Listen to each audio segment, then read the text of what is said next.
selamat sejahtera saya ucapkan kepada cikgu dan rekan-rekan yang saya kasihi sekalian. Pada hari ini, saya akan membicarakan tentang wabak pandemik COVID-19 yang sedang tular di seluruh dunia. Pandemik COVID-19 yang juga dikenali sebagai pandemik coronavirus ialah wabak 2019 yang berterusan secara global dengan berpunca daripada sindrom pernafasan akut teruk. Wabak penyakit ini pada mulanya dikesan di pertengahan bulan Desember 2019 di Bandaraya Wuhan, Hubei, China, lalu diiktirafkan sebagai pandemik oleh Pertubuhan Kesihatan Sedunia WHO pada 11 Mac 2020. Pada ketika itu, lebih daripada 246.000 kes COVID-19 telah dilaporkan dalam 180 buah negara serta wilayah yang menyebabkan lebih 10.000 kematian dan 87.000 pesakit yang sembuh sepenuhnya.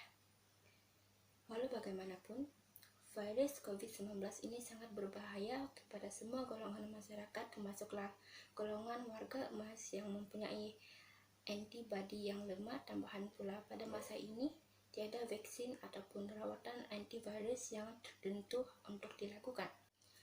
Perintah kawalan pergerakan yang sedang dialami ini telah menyebabkan banyak kesan yang berlaku, termasuklah kesan positif dan negatif kepada seluruh masyarakat di Malaysia.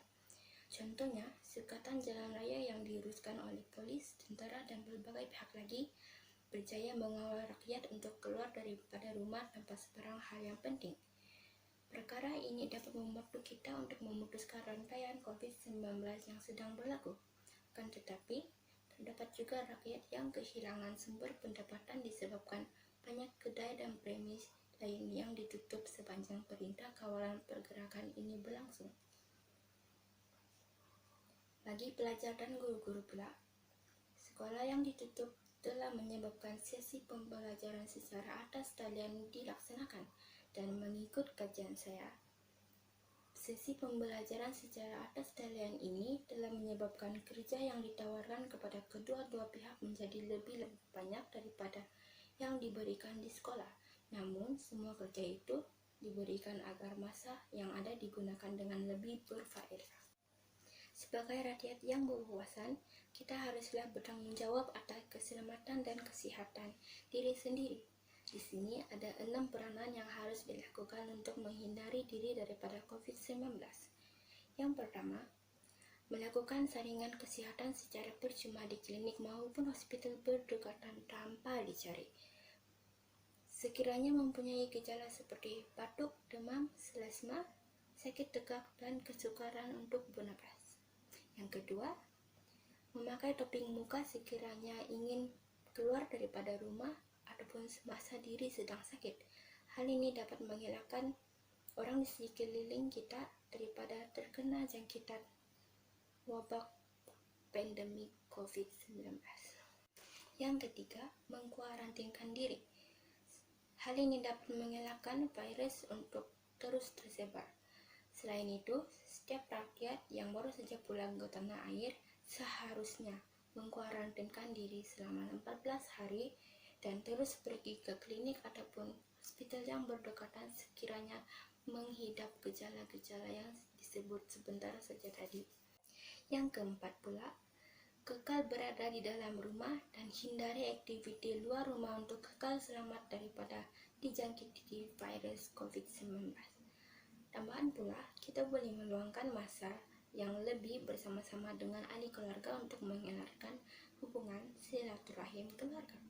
Yang kelima, meningkatkan kebersihan kawasan rumah dan menjaga kebersihan diri, seperti kerap mencuci tangan menggunakan air bersih ataupun obat pembasmi kuman yang boleh didapati di farmasi berdekatan, dan mensinfeksikan kawasan rumah juga digalakkan bagi menjamin kawasan rumah bebas daripada virus COVID-19.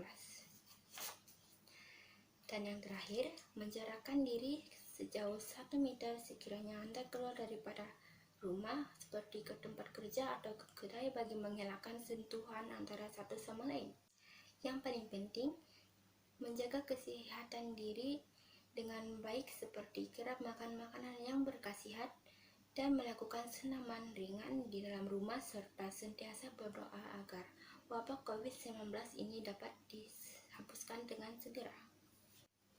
Akhir sekali, daripada kami sekumpulan adalah marilah kita menyokong usaha daripada berbagai pihak termasuklah pejuang barisan hadapan kita yaitu dokter, jururawat, polis, dan juga tentera untuk memulihkan keadaan supaya boleh kembali kepada sedia kala dengan hanya kekal berada di rumah selama 14 hari sahaja.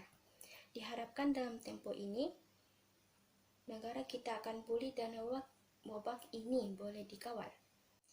Bayangkan, bulan puasa akan tiba tidak lama lagi. Bagaimanakah rutin puasa di siang hari dengan keadaan yang kurang selamat ini?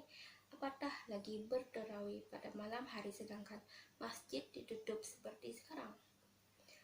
Bayangkan lagi, adakah hari menyambut Hari Raya Idul Fitri akan menjadi meriah dengan ketiadaan tetamu dan para saudara yang mengunjung semasa Hari Raya Idul Fitri? Oleh itu, marilah kita bersama-sama memerangi COVID-19 agar negara dan seluruh dunia kembali menjadi aman seperti sedia kala. Sekian, terima kasih.